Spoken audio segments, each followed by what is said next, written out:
merujuk ke bagian neraka dulu ya kawan-kawan. Untuk masalah neraka di dalam agama Islam, penghuninya itu ada dua macam.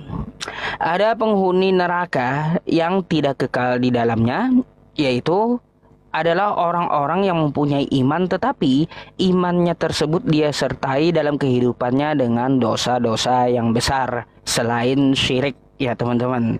Jadi selama dia masih ada iman maka dia tetap akan dijamin surga.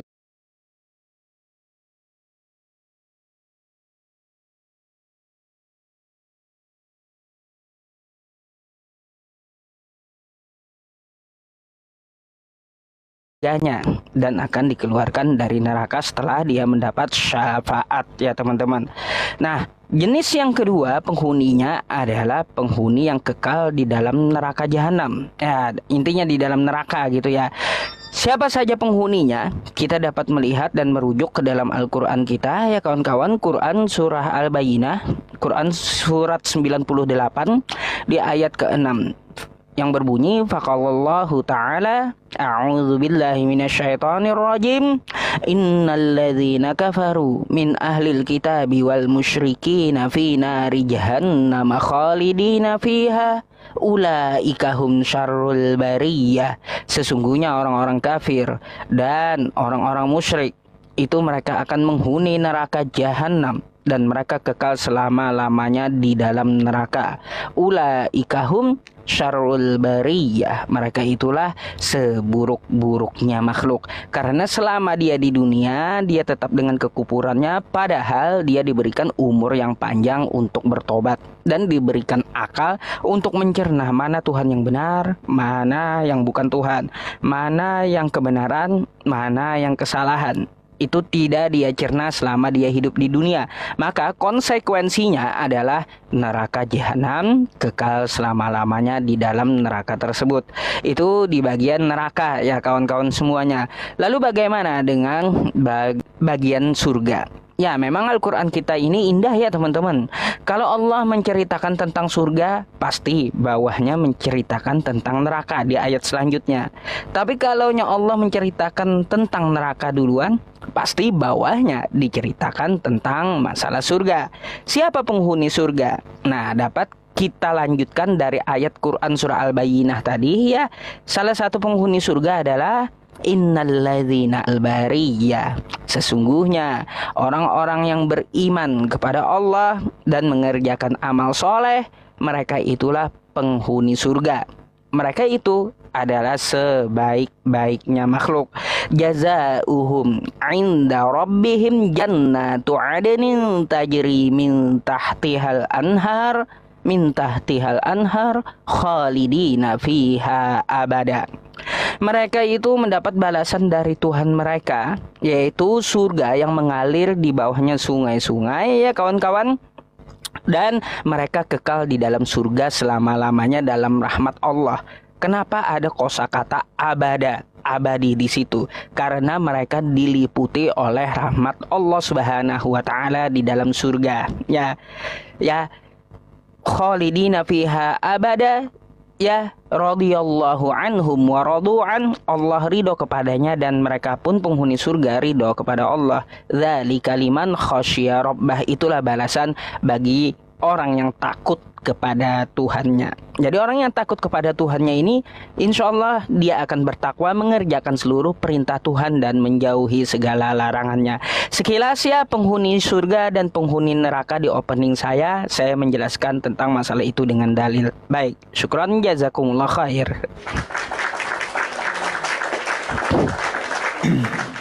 Oke. Ya, teman-teman yang hadir ya, ada 100 lebih orang ini. Baru 100 lebih. Silakan di tap-tap layar teman-teman ya. Untuk kita diskusi santai malam ini ya. Kalau kita diskusi santai, no hujat ya, bersama Bro Yusuf ya. Baik teman-teman sekalian, sekali lagi ya, saya sapa kita semua. Salam alaikum, bisem Yeshua Hamasiah ya. Salam damai sejahtera dalam Kristus Yesus bagi kita semua teman-teman. Kali ini kita akan bersama-sama ya dengan Bang Yusuf ya terkait tentang surga di dalam Islam dan surga dalam kekristenan. Dan kali ini kita akan melihat bagaimana surga kita. Kita tahu bahwa jaminan hidup kekal yang diberikan oleh Tuhan Yesus kepada kita itu sudah sangat-sangat jelas kepada kita ya. Dimana misalnya kita lihat dalam Yohanes 10 ayat 28, Yesus menjamin bahwa kita akan memperoleh hidup kekal. Dia yang memberikan hidup kekal itu. Kenapa? Karena dalam Yohanes 5 ayat yang ke-22 itu dikatakan di sana, Bapa tidak menghakimi siapapun, tetapi dia sudah menyerahkan penghakiman itu kepada anak. Jadi Yesus Kristus itu pertama, dia menjamin hidup kekal, dia memberikan hidup kekal kepada kita. Dan tentu orang-orang yang percaya kepada Yesus Kristus sebagai Tuhan dan Juru Selamat pribadi akan selamat dan beroleh hidup yang kekal. Teman-teman sekalian, kita punya syahadat kita itu adalah Roma 10 ayat 9 sampai 10. Percayalah kepada Tuhan dalam hati, ya kan, maka kita akan diselamatkan, ya kan, kita akan dijamin hidupnya di dunia dan di akhirat tentunya. Makanya Rasul Paulus bilang teman-teman bahwa karena bagiku hidup adalah Kristus dan mati adalah keuntungan, ya, dalam Filipi 1 ayat yang ke-21. Itu sebabnya bahwa kita bersuka cita, kita tidak rugi ketika kita meninggal. Kalau kita meninggal dalam Tuhan, pasti kita akan beroleh surga. Itu janji kepada kita. Nah, bagaimana orang-orang yang di dalam neraka? Sudah pasti mereka yang menolak tentang kasih karunia Allah. Kasih karunia Allah di mana? Yaitu di dalam Yesus Kristus. Maka yang menolak Yesus itu sudah pasti neraka jahanam. Sudah pasti tidak lagi ada kesempatan buat mereka. Teman-teman kekristenan ya harus tahu bahwa kesempatan itu hanya ada selama kita masih ada di dunia ini. Selama kita masih hidup di dunia ini, kesempatan untuk bertobat, kesempatan untuk melakukan segala sesuatu yang baik menurut kehendak Tuhan, itu hanya selama kita ada di dunia. Setelah itu sudah tidak ada pertobatan. Satu, firman Tuhan di dalam Lukas pasal 16 ayat 19 hingga sampai ke 31, di mana ada di situ seorang kaya dan juga Lazarus yang miskin. Di mana selama hidupnya si orang kaya itu dia berpesta pora dengan kekayaannya, menikmati makanan-makanan yang enak. Tetapi si Lazarus si miskin, tapi dia hidup takut akan Tuhan dan dia hanya memakan remah-remah yang jatuh. Malahan dikatakan di sana bahwa boroknya pun karena dia udah penuh dengan borok itu jilat boroknya oleh seekor guguk, ya, artinya begitu hinanya dia selama ada di dunia. Tetapi dia hidup takut akan Tuhan. Tetapi seorang kaya sama sekali tidak peduli dengan Tuhan. Apa yang terjadi? Dua-duanya mati. Yang satu dibawa ke pangkuan Abraham yaitu Lazarus si miskin, dan si orang kaya dibawa ke Hades, ya, ke tempat orang-orang mati. Dari sana ada jurang pemisah antara keduanya. Gitu. Jadi surga pasti berada di dalam kebahagiaan, tetapi neraka itu ada penderitaan. Makanya si orang kaya yang masuk itu, oh ampuni saya, berikan kesempatan. Tidak ada kesempatan. Malah dia bilang, kalau begitu Bapak Abraham, suruh Lazarus itu datang kepada keluargaku supaya kelak mereka tidak masuk ke tempat penyiksaan ini. Tapi dia bilang tidak bisa. Orang mati tidak bisa datang kepada orang hidup. Orang hidup tidak bisa datang kepada orang mati. Makanya di dalam konsep kekristenan kita teman-teman sekalian, itu tidak ada untuk kita mendoakan orang mati. Ya. Kekristenan tidak mendoakan orang mati. Ya kan? Kenapa kita tidak mendoakan orang mati? Yaitu karena itu hak prerogatifnya Tuhan kepada mereka. Karena selama pertobatan itu hanya ada di dunia. Gitu. Maka kita percaya pada Yesus, maka hidup kekal menanti kita. Di dalam Yohanes pasal yang ketiga ayat 16 katakan apa? Karena begitu besar kasih Allah akan dunia ini, sehingga ia telah mengaruniakan anaknya yang tunggal, supaya setiap orang yang percaya kepadanya tidak binasa, melainkan beroleh hidup kekal. Jadi ketika Anda percaya pada Yesus, surga itu dijamin. Bukan mudah-mudahan, tidak ada istilah insya Allah dalam keselamatan kekristenan. Itu adalah kepastian. Yang dijanjikan dan yang dijamin, yang menjaminnya adalah Allah itu sendiri. Bukan siapa-siapa yang menjamin, tetapi Allah yang menjamin kepada kita. Baik teman-teman sekalian, itu dulu opening yang saya bisa sampaikan kepada kita. Nanti kita akan masuk pada sesi berikutnya. Oke, luar biasa nih.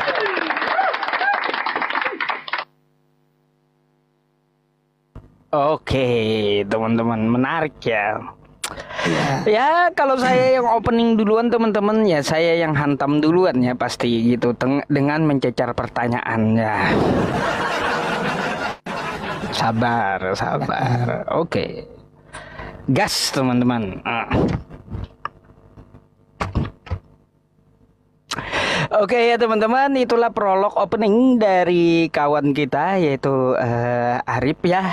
Dia menceritakan tentang masalah surga dan menceritakan tentang masalah neraka jahanam katanya di Kristen. Saya baru tahu ada neraka jahanam di Kristen gitu loh ya. Jujur saya baru tahu, mungkin udah diambil dari bahasa Gehenom ya teman-teman itu ya. Karena memang jahanam itu diambil dari bahasa Gehenom dia ya. Oke ya, dari penjabaran Arif tadi, sebelum saya membahas tentang masalah isi surga di Kristen nih, saya agak heran aja dengan penjabaran Arif tadi tentang katanya Yesus menjamin surga bagi orang yang percaya. Di sini saya mau bertanya dulu sebelum kita membahas isi surga ya. Saya mau bertanya, di mana sih Yesus menjamin Kristen masuk surga? Itu dulu ya yang saya tanyakan gitu loh.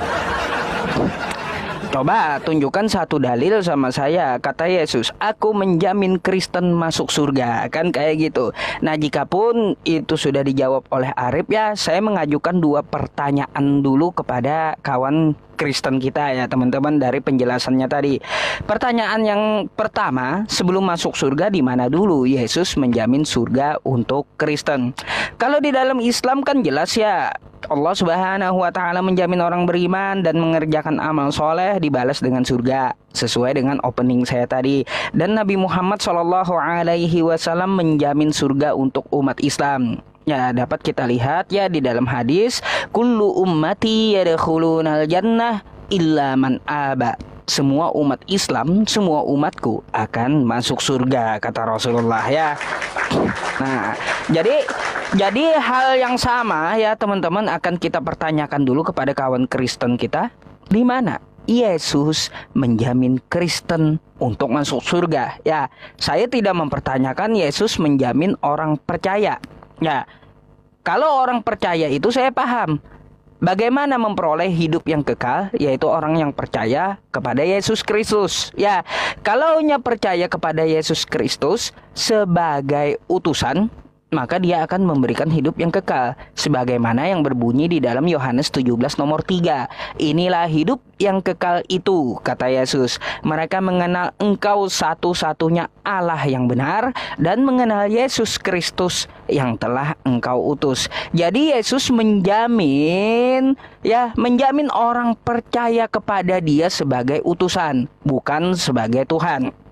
Itu jaminan dari Yesus. Kalau itu saya tahu. Nah, sekarang saya mau deh ya ayatnya di mana Yesus mengatakan Yesus menjamin Kristen untuk masuk surga dan Yesus menjamin orang-orang yang menuhankan Dia untuk masuk surga. Nah, itu pertanyaan yang pertama. Pertanyaan yang kedua, saya mau bertanya tentang masalah ini dulu nih sama kawan kita ya teman-teman, tentang masalah isi surganya gitu. Isi surganya di Wahyu 12 nomor 7 ini loh teman-teman. Ini bikin sakit kepala dari dulu gitu masalahnya ya. Kenapa saya bilang sakit kepala? Saya mikir ini. Coba kita baca. Maka timbullah peperangan di sorga. Mikael dan malaikat-malaikatnya berperang melawan naga itu, dan naga itu dibantu oleh malaikat-malaikatnya. Jadi di dalam Wahyu 12 ini, dari penglihatan di Pulau Patmos ada peperangan di sorga Kristen. Nah, saya mau tanya sama kawan kita yang Kristen nih, kok di surga ada peperangan gitu loh? Ya, ini sorga macam apa? Kok ada perang di dalam sorga? Kita tahu ya, sorga itu adalah kehidupan yang indah sebagai balasan apa yang telah kita lakukan di dunia. Di sana damai ya, di sana tidak ada kosakata yang sia-sia. Di situ kita mendapat salam, hidup dengan tenang gitu. Ya, tiba-tiba di sorga Kristen ada perang naga. Ini sorga atau medan perang atau kayak gimana gitu. Ya, ini yang bikin sakit kepala gitu mikirnya. Kenapa di sorganya Kristen ada perang naga? Ah, ini bahaya, ini nanti malah diacak-acak pula di sorga Kristen kan kayak gitu. Tolonglah Anda menjelaskan tentang masalah sorga Anda, kenapa ada perang naga di sorga. Syukran jazakumullah untuk yang telah memberikan gift dan khususnya untuk Bang Alip Madu. Syukran.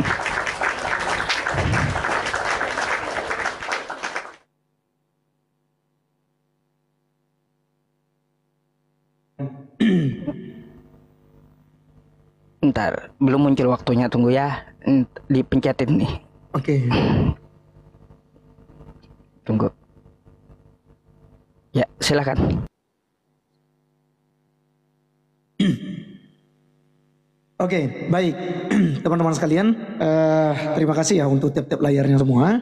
Silakan di share-share juga kawan-kawannya.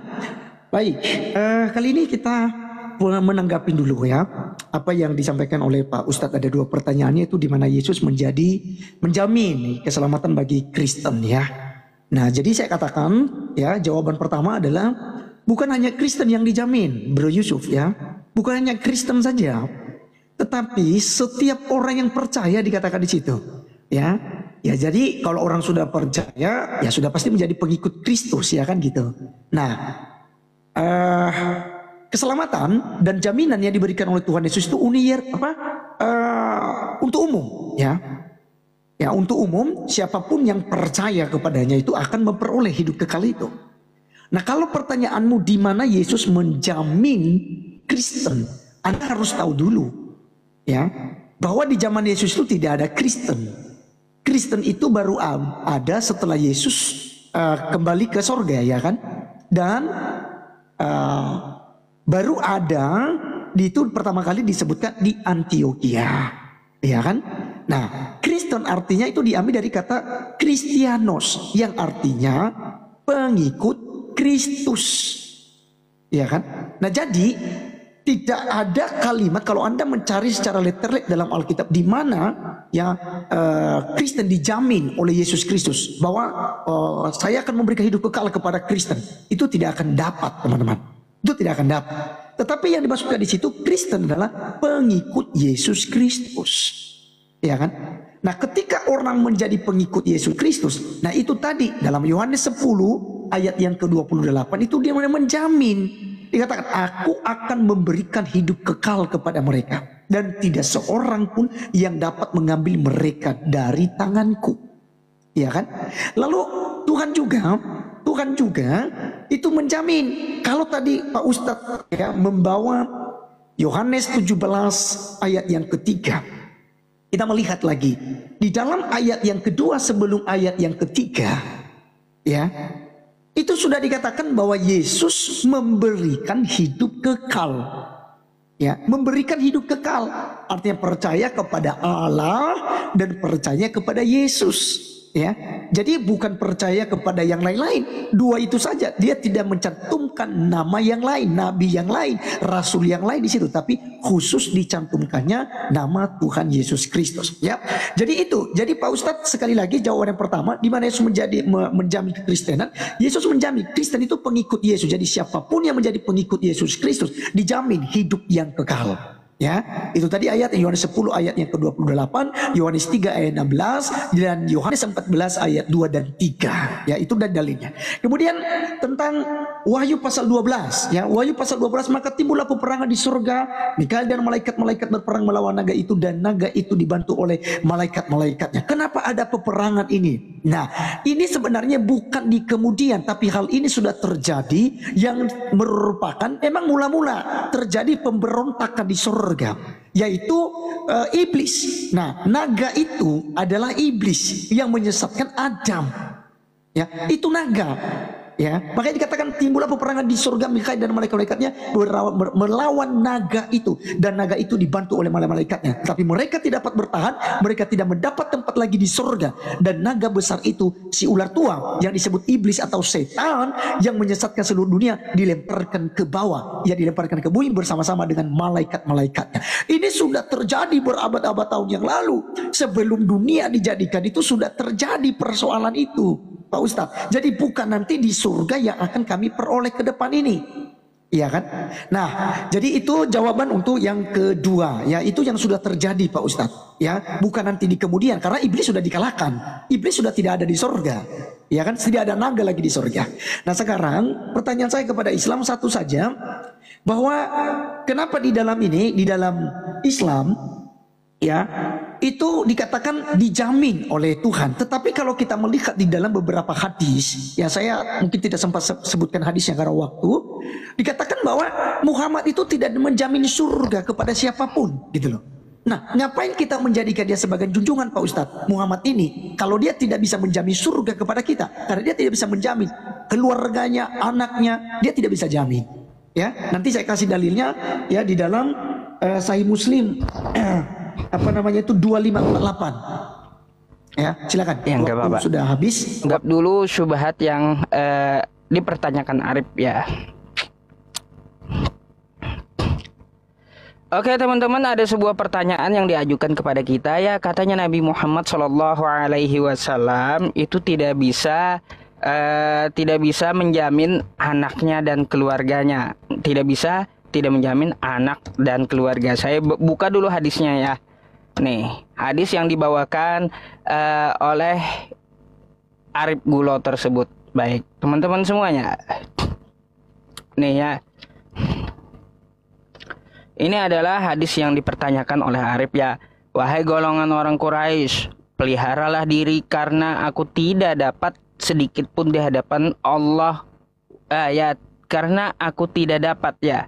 Bani Abdi Manaf, aku tidak dapat sedikit pun di hadapan Allah. Wahai Abbas bin Abdul Muthalib, aku tidak dapat sedikit pun di hadapan Allah. Wahai Safiyah bibi Rasulullah, aku tidak dapat sedikit pun di hadapan Allah.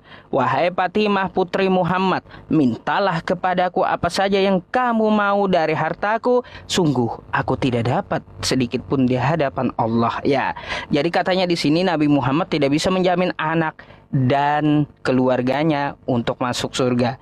Begini ya teman-teman, ini bukanlah masalah jamin menjamin surga ya. Ini adalah hadis bahwa Rasulullah Shallallahu Alaihi Wasallam tidak akan membela seseorang yang melakukan dosa ya. Jadi ini hadis ya, Rasulullah tidak dapat membela di hadapan Allah termasuk anaknya jika putrinya berbuat dosa. Rasulullah tidak membenarkan dosa ya teman-teman. Jadi seperti itu maksud hadisnya ya. Berkaitan tentang masalah surga ya nih. Ya kalau untuk masalah surga nih ya, saya bisa tunjukkan hadis-hadis tentang jaminan Rasulullah ya tentang masalah surga ya. Di sini kalau kita baca ya teman-teman, mana ya, saya bukakan dulu ya. Banyak sih hadisnya ya. Saya langsung bukakan aja meskipun di website ya. Nih Rep, kalau untuk surga ya Rep ya, nih yang ku baca tadi, kullu ummati yadkhulunal jannah illa man aba. Ya, jadi disebutkan setiap umat Nabi Muhammad akan dijamin surga. Ya, jadi seperti itu. Kalau hadis yang kau pertanyakan ini bukan masalah menjamin surga atau neraka, bukan. Tetapi ini adalah hadis Rasulullah tidak akan membela orang yang berbuat dosa, baik anaknya atau keluarganya. Rasulullah tidak akan dapat membenarkan dosanya dan tidak dapat membela dosa tersebut di hadapan Allah ya. Gitu maksud hadisnya ya Rip ya. Jadi jangan salah tentang masalah hadis itu, tapi untungnya bertanya gitu ya.